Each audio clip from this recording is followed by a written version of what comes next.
Hello friends, আবারও চলে আসলাম তোমাদের জন্য আরও একটা সুন্দর ভিডিও নিয়ে। আর আজকে সকালটা কিন্তু শুরু করছি কচু শাক দিয়ে, মানে তোমাদেরকে কচু শাক দেখিয়ে আজকের ব্লগটা শুরু করলাম। তো যাই হোক, এখানে কচু শাকের প্রিপারেশন চলছে। আচ্ছা, তোমরা কারা কারা কচু শাক খেতে ভালোবাসো তারা কিন্তু একটা করে কমেন্ট অবশ্যই করো। তো আজকে আমাদের বাড়িতে কচু শাক হচ্ছে, আর আমার বাবা ভীষণভাবে ভালোবাসে কচু শাক খেতে। আর যেহেতু বাবা ভেজ খায়, কোনো রকম পেঁয়াজ রসুন বা চিংড়ি মাছ এগুলো কোনো কিছু খায় না, তো আজকের কচু শাকটা রান্না হচ্ছে কিন্তু ছোলা দিয়ে।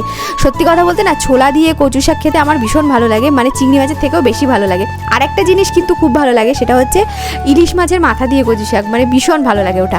আমার আবার কি বলতো, শুধুমাত্র যে ইলিশ মাছের মাথা তা না, সমস্ত রকম মাছের মাথা দিয়ে কচু শাক খেতে ভীষণ ভালো লাগে। আসলে কি হয়েছে, আমাদের বাপের বাড়িতে আমরা যখন মানে আমার ছোটোবেলাতে আমাদের এই ধরনের খাবারগুলো ঠিক খাওয়া হতো না। মানে অ্যাকচুয়ালি কী হতো, মা বাবা দুজনেই নিরামিষ খেত, তো তার জন্য ওই মাছের ঝোল ঝাল এইটুকুনি, সব রকম তরকারিতে মাছ দিয়ে খাওয়ার অভ্যাসটা আমাদের বরাবরই নেই। তো যাই হোক, যা বলছিলাম সেটা সেই টপিকে ফিরে আসি।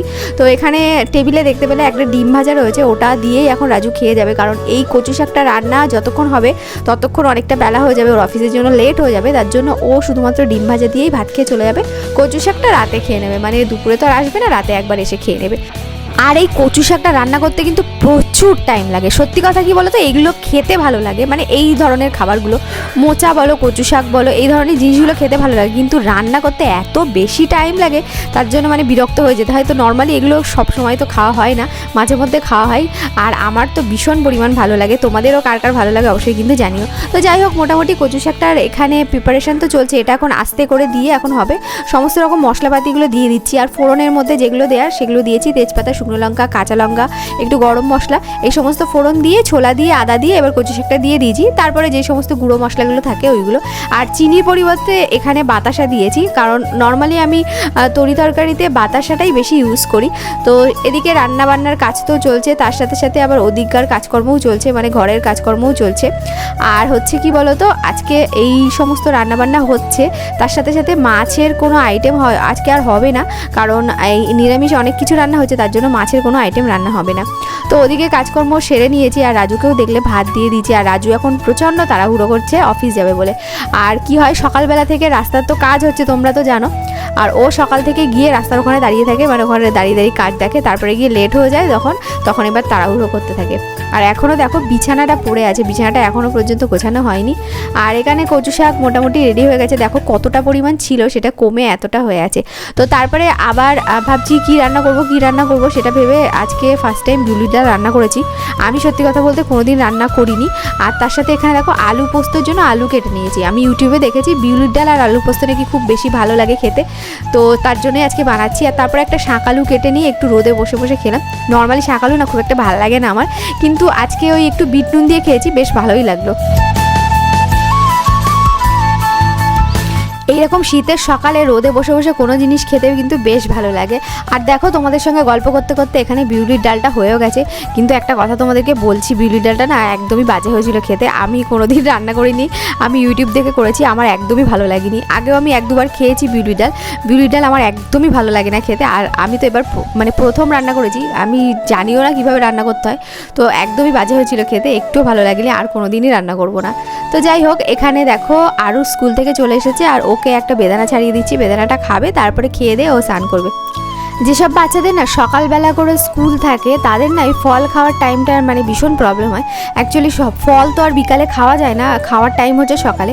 এবার আরুষকে এতদিন পর্যন্ত স্কুলে আমি ফল দিতাম, কিন্তু এখন তো বুঝতেই পারছো বড় হয়েছে, স্কুলে অন্য ফ্রেন্ডরা অন্য খাবার নিয়ে যায়, ভালো ভালো খাবার, ভালো ভালো টিফিন। তো আরুষের সেটা দেখে প্রচণ্ড নাকি লোভ লাগে, তো ও আমাকে বলেছে, মা আমাকে ভালো মন্দ টিফিন দিতে হবে, তাহলে আমি স্কুলে মানে সবাই ভালো ভালো টিফিন নিয়ে যায়, আমি শুধুমাত্র ফল নিয়ে যাই, আমি আর ফল নিয়ে যাব না। তো কিছু করার নেই, আর ফল নিয়ে গেলে ও একে ওকে দিয়ে দেয়, ও একটুও খায় না, বেকার হয়ে যায়। তো তার জন্য এখন ওই বাড়ি আসলে তখন একটুখানি কিছু দিয়ে দিই, ফলটা দিয়ে তারপর চান করিয়ে দিই। আর দেখো, মা এখানে কচুর বড়া করছে। অ্যাকচুয়ালি কচুটা আনা হয়েছিল বাবা খাবে বলে, মানে বাবাকে রান্না করে দেওয়া হবে বলে, কিন্তু বাবা কালকে চলে যাবে, তো তার জন্য মা বললো তোমার বাবার জন্য আনা হয়েছিল, তো কচুটা একটুখানি বড়া করে দেওয়া হোক, তাই বড়া করে দেওয়া হয়েছে। আর এখানে আমরা রোদে সব একদম পিকনিক করার মতন বসে গেছি। আর এখানে দেখো সুন্দর কচুর বড়া তৈরি হয়ে গেছে, মা কচুর বড়াটা মানে দারুণ বানায়। তো আর তার সাথে সাথে মিক্স ভেজ করেছিলাম, ডাল করেছিলাম আর আলু পোস্ত করেছিলাম। তো সব মিলিয়ে মিশিয়ে খাওয়া হচ্ছে। হ্যাঁ, বিট ভাজাও ছিল সঙ্গে। তো আরুষ বলছে আমি একা একা খাবো, তো সেটাই এখন করছে, ও একা একা খাচ্ছে। আর ও বলছে আমাকে একটা বড়া দাও। বড়াটা মানে এত পরিমাণ ঝাল হয়েছিল, কিন্তু কি করে ও খেয়েছে আমি সত্যিই জানি না। মানে ভাজা পোড়া এই সমস্ত জিনিসগুলো খেতে ভীষণ ভালোবাসে।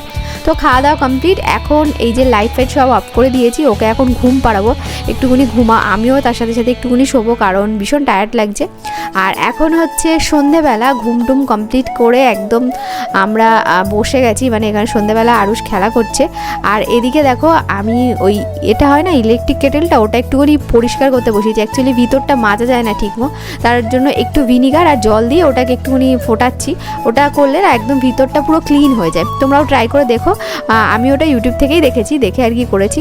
তো তারপরে চা করলাম। আর এই যে এখানে রাজু শুয়ে আছে, সে অফিস থেকে এসে শুয়ে পড়েছে। এখন বলছে লিকার চা খাবে, তো লিকার চাটা করেছি, ও এখন বিস্কুট দিয়ে চাটা খাবে। তারপরে আমরাও একটু চাটা খাবো। আর সন্ধ্যের পর থেকে না শরীরটা একটু খারাপ লাগছিল, কেন হচ্ছে একটু গ্যাস হচ্ছিল, তো তার জন্যই শরীরটা একটু খারাপ লাগছিল। আর আরও সেখানে বায়না করছে, কি হয়েছে, ও হচ্ছে ফোনে দেখেছে যে পাস্তা বানানো হচ্ছে। এবার বাচ্চারা নর্মালি যা করে, তো পাস্তা দেখেছে, ওর পাস্তা খেতে ইচ্ছে হচ্ছে। এবার আমি তো অলরেডি দুধ টুধ সব ফুটিয়ে ফেলেছি, গরম করে ফেলেছি ওর জন্য। তোকে ও দুধটা নিয়ে এসেছি, তো দেখে এখন কান্নাকাটি করছে যে আমাকে পাস্তা দিতে হবে। তো সেই পাস্তা তো আজকে আর দেওয়া সম্ভব না, তো আজকে দুধ খাবে। কালকে আমি চেষ্টা করবো ওকে পাস্তাটা করে দেওয়ার। এখানে আমি বক বক করেছি, কী যে বলছিলাম ভগবান সেই জানে। তো সেটা শুনে আরুষ খুব হেসে ফেললো, ও ভুলেই গেছে তখন পাস্তার কথা। তো ও মজা করছিল আমাদের সাথে। আর এখানে তো রাজু চাটা খাচ্ছিল, তার সাথে সাথে আমরাও এখানে বসে বসে আর কি ওই ফোন দেখছিল আরুষ, আর আমি ওকে খাওয়াছিলাম। তারপরে বসে গেলাম ওকে পড়াতে। আর দেখো হাই তুলছি, সবাই মিলে হাই তুলতে শুরু করে দিয়েছে। এখানে মা ছেলেও হাই তুলছে, মানে কি দুপুরবেলা যেহেতু ঘুমিয়েছি, খুব ভালোভাবে ঘুমানো হয়নি, তার জন্য একের পর এক সবারই হাই হচ্ছে। আর আমাদের হাই দেখে রাজুও হাই তুলতে শুরু করে দিয়েছে। সন্ধ্যার সময় শুধু ঘুম পেয়ে যাচ্ছে, এটুকু চা খেলাম তাও ঘুম ছাড়িয়ে। কি হয়েছে তোমার? গ্যাস হয়ে গেছে? গ্যাসের পুরো চেম্বার। আমি ব্রাউন ব্রেড আর ঘুগনি খেয়ে গ্যাস হয়ে গেছে? আমি খাইনি ব্রাউন ব্রেড। ও দেখেছো তাতেই গ্যাস হয়ে গেছে? দেখেছো তাতেই গ্যাস হয়েছে, তাহলে খেলে আর কি হতো? খেলে আমি শেষ, পুরো হসপিটাল। এই অল্প একটু আমি আর শোনা খাবো। তরকারি গাদা রয়েছে, অনেক তরকারি, প্রচুর তরকারি আছে, তার জন্য এখন শুধু কুমড়ো আলু সেদ্ধ আর ভাত। আর দেখো আবার দেখো, এই যে 1 to 12, তা দুটো কি একই হলো? তাহলে যাও করে আসো। হ্যাঁ, আরুষকে তো পড়ানো কমপ্লিট হয়ে গেছে। আর তোমাদেরকে আমি একটু আগেই বলছিলাম যে আমার একটু শরীরটা খারাপ লাগছে। শরীর খারাপ লাগছে বলতে একটুখানি গ্যাস হয়ে গেছে, পেটটা ব্যথা করছিল, তো তার জন্য একটু ওষুধ খাচ্ছিলাম। মানে তারপরে কি হয়েছে, ব্যথাটা আরও বাড়ছিল, যত রাত হচ্ছিল বাড়ছিল। মানে কথা বলে না রোগের বাড়ন্ত রাতের বেলা, তো সেটাই হচ্ছিল। মানে যত রাত হচ্ছিল পেটে ব্যথাটা বাড়ছিল। তো লাস্টে গিয়ে এত পেটে ব্যথা হচ্ছিল, তখন আর সহ্য করতে পারছিলাম না। তখন ঘরেই ওষুধপত্র ছিল, সেগুলোই মোটামুটি খেয়েছি। আর এখন একটু বাবার সাথে বসে এখানে গল্প করছিলাম। প্রচণ্ড ঠান্ডা, তো ঠান্ডার মধ্যে বসে বাবার পাশে বসে একটু গল্প করছিলাম। বাবা তোমাদেরকে আবার বললাম যে বাবা কালকে চলে যাবে। তো অ্যাকচুয়ালি কী হয়েছে, বাবার আরও 2-4 দিন থাকার একটু ইচ্ছে ছিল, কিন্তু ওই যে ওষুধটা বাবা শেষ হয়ে গেছে। আর ক্যানিংয়ে কোনো দোকানে না ওষুধের অর্ডারটা নিল না, মানে ওই ওষুধটা এখানে পাওয়া যাচ্ছে না। তো তার জন্যই আর কি বাবাকে চলে যেতে হবে। তো ঠিক আছে, বাবা আবার কদিন পরে আবার আসবে। আর প্রচণ্ড ঠান্ডা, মানে ঠান্ডা ছিল, ঠান্ডাটা হয়তো এখন অনেকটাই কমে গেছে। মানে কালকে থেকে মোটামুটি বেশ ঠান্ডাটা কমে গেছে। তো তার জন্য বাবা বলছে যে আমি ওষুধটা তো নেওয়া হয়নি, তো আমি বাড়ি চলে যাই, তারপর আবার কিছুদিন পরে আবার আসবো।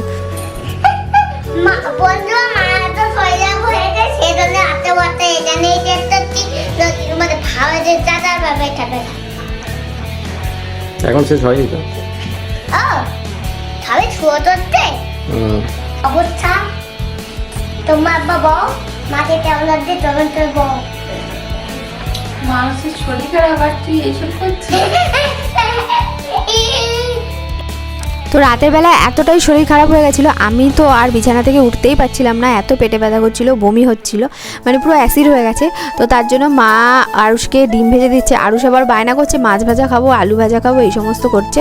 তো তার জন্য মাকে বললাম ওকে একটা ডিম ভেজে দিতে। তো আরুষকে এখন ডিম ভাজা দিয়ে আলু কুমড়ো সেদ্ধ দিয়ে ভাতটা খাইয়ে দেবো। আর আমি রাতের বেলা কিছুই খাইনি, মানে আমার এত অসুবিধা হচ্ছিলো, তার জন্য কিছুই খাইনি, শুধু ওষুধ খেয়েছি।